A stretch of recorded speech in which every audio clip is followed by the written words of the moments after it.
साथियों, आचार्य डॉक्टर मानव चैनल में आप लोगों का बहुत बहुत स्वागत है।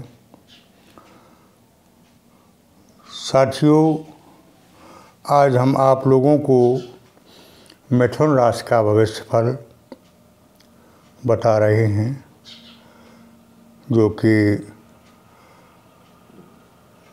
सन 2022 के अंतिम दिनों का है। 2022 के ये अंतिम दिन मिथुन राशि के जातकों को क्या देकर जाएंगे, कैसे गुजरेंगे, और सन 2022 का कंक्लूजन करते हुए लास्ट इन दिनों के बारे में चर्चा करेंगे। बहुत रुलाया, बहुत कष्ट दिए, अब जाते जाते ये अंतिम दिन कुछ जो शेष बचे हैं वो क्या देकर जाने वाले हैं, क्या लेकर जाने वाले हैं, ऐसी स्थिति के बारे में आप लोगों को अवगत कराने जा रहे हैं। साथियों,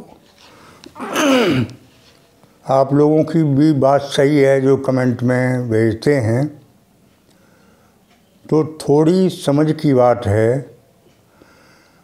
कि मैं मिथुन राशि के बारे में जो आपको जानकारी दे रहा हूँ वो ग्रह गोचर के आधार पर और अध्ययन करने के आधार पर दे रहा हूँ।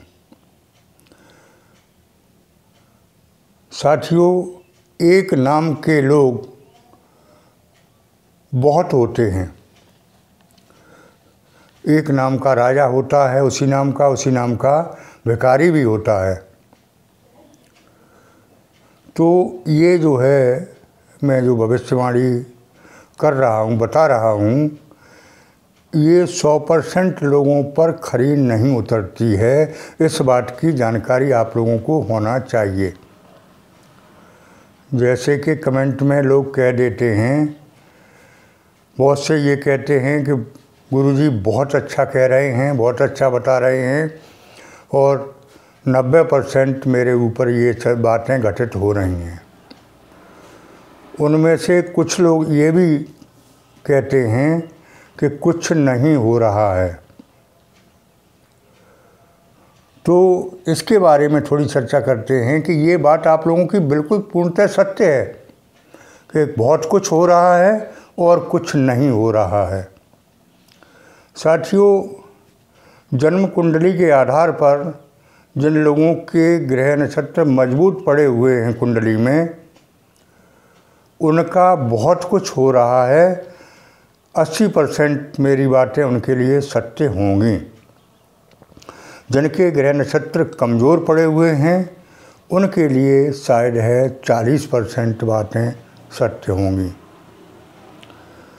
अब मैं तो एक तरफ से सब बता रहा हूँ, पूरी राशि का हाल, तो वो आप लोग अपने अपने हिसाब से समझने का प्रयास करें, क्योंकि मैं जो ये राशिफल बता रहा हूँ वो सभी ग्रह गोचर के आधार पर है। साथियों, ग्रह नक्षत्र की माने जिन लोगों को आस्था और विश्वास है वो उन पर ही सटीक ये भविष्यफल जाता है।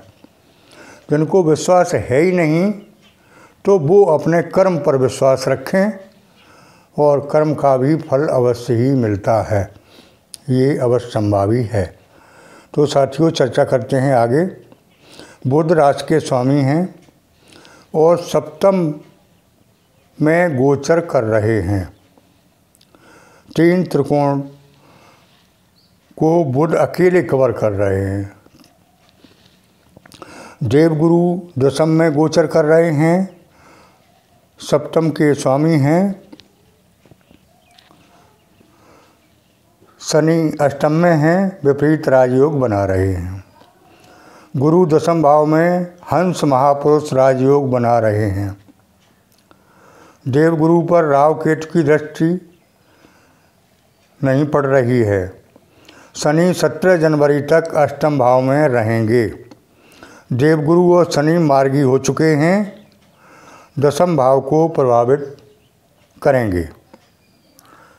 इसका मतलब ये हुआ कि कोई भी कार्य जो आप पूर्ण मन से संयोग से करते हैं उसमें अवश्य सफल होने के योग दिखाई दे रहे हैं। हर क्षेत्र में सफलता और लाभ मिलेगा। 17 जनवरी 23 तक देवगुरु की पंचम दृष्टि लाभ के भाव पर, शनि की सप्तम दृष्टि लाभ के भाव पर, सेकंड हाउस की वृद्धि बुद्धि और वाणी से संबंधित कार्यों में सफलता के योग भी बनाती है। साथियों, इसका सार ये है कि अब तक जो आप लोगों ने परेशानी कष्ट झेले, हर वीडियो में बताता आया हूँ कि अक्टूबर से नवंबर अच्छा, नवंबर से दिसंबर अच्छा और दिसंबर के बाद जनवरी 17 शनि जाने के बाद और अच्छा है। तो उसी तरह से क्रम चल रहा है। ये दिसंबर के जो अंतिम दिन शेष रह गए हैं साल 2022 के, ये आपको कुछ देकर जाने वाले दिखाई दे रहे हैं। आप मेहनत करेंगे, फल आपको अवश्य मिलेगा, जो कि अब तक नहीं मिल रहा था। आप खूब मेहनत कर रहे थे और फल 0% मिल रहा था।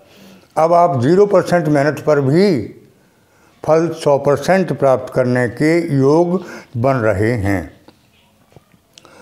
साथियों, 8 और 9 दिसंबर को गज केसरी राजयोग बनेगा। इससे मन शांत रहेगा। पति पत्नी में जो तनाव चल रहा था वो दूर होगा। एक दूसरे की केयर करने लगेंगे। अविवाहितों के विवाह के योग बन रहे हैं। व्यवसाय के लिए भी पार्टनरशिप में अगर व्यवसाय आप करते हैं तो भी सफल बनने के योग दिखाई दे रहे हैं। साथियों, कुल मिला के ये गज केसरी राजयोग से घर की स्थिति में सुधार आएगा, क्योंकि अब तक जो घर में क्लेश कष्ट तनाव रहा था वो दूर होता दिखाई दे रहा है। सप्तम भाव तुला का है, लग्न भाव। सप्तम भाव पति या पत्नी के हैं। संबंधों में आई जो कड़वाहट थी पति पत्नी के रिश्ते में, वो सप्तम भाव के हिसाब से अब कड़वाहट दूर होती दिखाई दे रही है। धन की स्थिति की चर्चा करें तो लाभ के भाव में राहु हैं, जो कि देखा जाए तो राहु से ज़्यादा धन कोई नहीं दे सकता है। तो साथियों, अब इस राहु के हिसाब से धन की स्थिति बहुत अच्छी दिखाई दे रही है। अचानक कहीं से धन की प्राप्ति हो सकती है, रुका हुआ धन मिल सकता है, लॉटरी सट्टा से प्राप्ति हो सकती है, कोई बीमा फंड आरडी वगैरह से धन की प्राप्ति अवश्य संभावी दिखाई दे रही है। साथियों, 11, 12, 13 दिसंबर को भी गज केसरी राजयोग बन रहा है। सेकंड हाउस धन का भाव है। इसमें गुप्त धन की प्राप्ति के संयोग बन रहे हैं। 16 दिसंबर 2:04 पर 16, 17, 18 गज केसरी राजयोग चतुर्थ भाव में बनेगा। इसमें प्रॉपर्टी खरीदने का योग बन रहा है। उच्च पदस्थ अधिकारियों से संबंध बहुत अच्छे होंगे और उनसे कुछ लाभ मिलने के योग दिखाई दे रहे हैं। मन पूरी तरह से शांत रहेगा। जब मन शांत रहेगा, मानसिक तनाव दूर होगा, तो आप पूर्ण मन से किसी काम को करने में सफल हो जाएंगे। जब मन ही अशांत था तो आप काम कैसे कर सकते थे? कोई भी काम करने में सफलता नहीं मिली थी। अब आपका पूरी तरह मन शांत होगा, शरीर स्वस्थ होगा, तो काम करने में भी आप सफलता प्राप्त करेंगे। 20-21 को गजकेसरी राजयोग फिर बन रहा है। इसमें विद्यार्थियों के लिए उत्तम है। विद्यार्थी कंपटीशन की तैयारी जो कर रहे थे उसमें सफलता के योग दिखाई दे रहे हैं। छठा भाव रोगों का होता है। आप पूरी तरह से स्वस्थ रहेंगे। रोग जो अब तक चले आ रहे थे, किसी बीमारी से जूझ रहे थे, वो अब रोग दूर होते दिखाई दे रहे हैं। इस 2022 के अंतिम साल के महीने में देवगुरु धन के कारक हैं। धन की प्राप्ति होगी। कर्ज हो गया था अधिकतर लोगों पर, सब पर नहीं बता रहा हूँ, सब पर तो 100% पर तो लागू ही नहीं होता है ये। कर्ज की स्थिति बनी थी, कर्जदार हो गए थे, तो अब इस वर्ष के अंतिम माह दिसंबर में कर्ज उतरने के बहुत अच्छे चांस दिखाई दे रहे हैं। साथियों, कोर्ट कचहरी के जो चक्कर लग रहे थे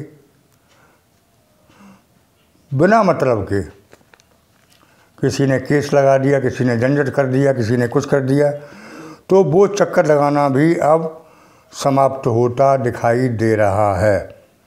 योग तो यहाँ तक बता रहा है कि विदेश से भी धन की प्राप्ति हो सकती है। अब प्रत्येक आदमी का है मिथुन राशि का कि विदेश में हमारी कैसे होगी, कैसे संभव है। उनका कहना सही है, लेकिन जो लोग यूट्यूब से जुड़े हैं, नेट से जुड़े हैं, उनको विदेश से पैसा आ रहा है। उसमें बहुत से मिथुन राशि के जातक होंगे।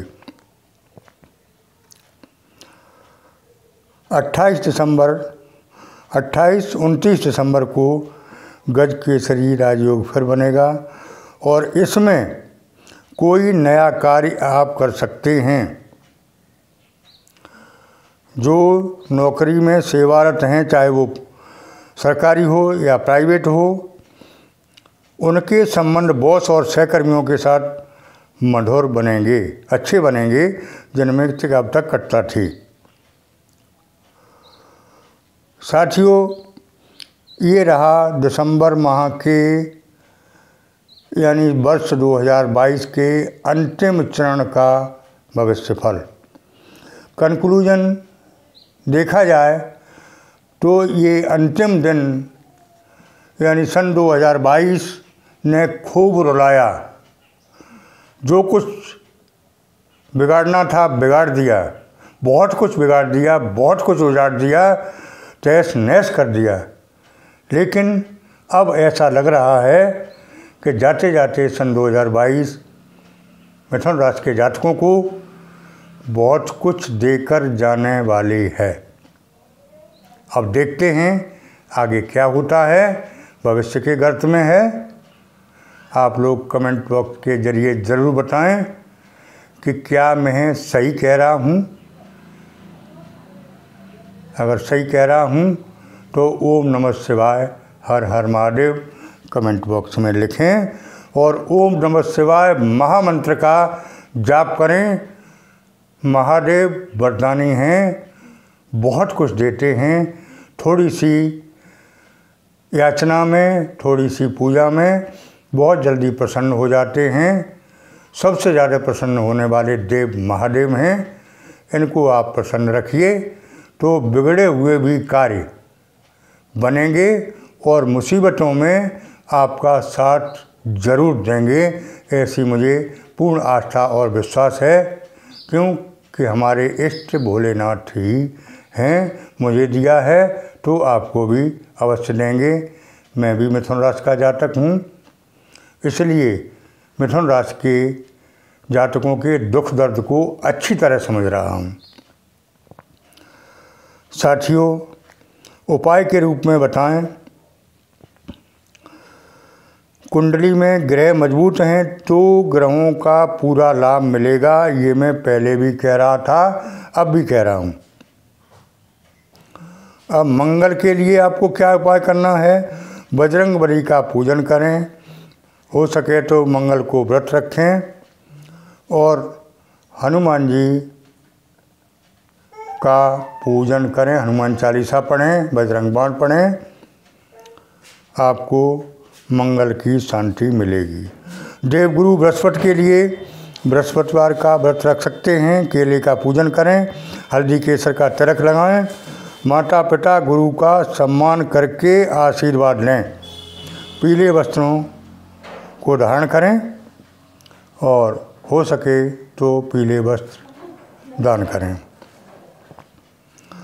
शुक्र के लिए माँ लक्ष्मी का पूजन करें, सफ़ेद वस्त्र, चीनी, घी, दही यथासंभव दान करें और चांदी की कोई चीज़ जेब में रखें या धारण करें। महिलाओं का सम्मान करें, कन्याओं को भोजन कराएं। बुध के लिए तुलसी का पूजन करें, हरे रंग की चूड़ियाँ दान करें, हरे रंग के पौधे में पानी लगाएं। शनिदेव के उपाय के लिए पीपल के वृक्ष के नीचे कड़वे तेल का दीपक जलाएं, काले वस्त्र दान दें। ओम शनैश्चराय नमः मंत्र का जाप भी कर सकते हैं। साथियों, ये रहे उपाय। छोटे छोटे उपाय करके आप ग्रह शांत कर सकते हैं। किसी से करवाने के बजाय आप खुद करें, क्योंकि लोग ठगते हैं अंधविश्वास के नाम पर। मैं कतई ऐसा नहीं करता हूँ। लोगों ने कहा, गुरुजी आपकी फ़ीस क्या है? मैंने कहा, मेरी फ़ीस मानवता की सेवा करना है, मानव सेवा ही करना मेरी फ़ीस है। मेरी कोई फ़ीस नहीं है। मैं 70+ का होने के बावजूद भी अभी पूरा अपना करता हूँ। पेशे से एडवोकेट हूँ, अपना पूरी ड्यूटी देता हूँ और उससे जो धनोपार्जन होता है उससे अपना खर्च करता हूँ और मानव की सेवा करना ही मेरा परम धर्म है। कोई ड्यूटी बाकी नहीं है। सब पूरी ज़िंदगी के जो कार्यकलाप हैं उनसे निवृत्त हो चुका हूँ और ये मेरा शौक़ है। शौक़ के लिए करता हूँ, धन अर्जन के लिए नहीं, ठगी के लिए नहीं। आप लोगों को भी आगाह करता हूँ कि आप लोग खुद करें, हवन करें, दान करें, पूजन करें। कोई भी आचार्य ये कहता है कि इतने पैसे भेज दो मैं ग्रह शांत कर दूंगा, ये दे दो मैं ग्रह शांत कर दूंगा, बिल्कुल नहीं। खुद करें, ये सब झूठ है। आप खुद कर सकते हैं, खुद सक्षम हैं। धन्यवाद। आज इतना ही। आपसे फिर मिलते हैं अगले वीडियो में। मेरा परिवार काफ़ी लंबा हो चुका है और मैं अपने श्रोताओं को बहुत बहुत धन्यवाद देता हूँ, बहुत बहुत आशीर्वाद देता हूँ। मेरे श्रोता आगे उन्नति के पथ पर अग्रसर होते रहें। भोलेनाथ दया करें मेरे श्रोताओं पर। मेरा आशीर्वाद आप लोगों के साथ है और भोलेनाथ से भी यही अपेक्षा करता हूँ कि आप लोगों पर हाथ रखें। धन्यवाद। फिर मिलते हैं आपको और इससे अच्छे वीडियो के साथ। तब तक के लिए बाय बाय।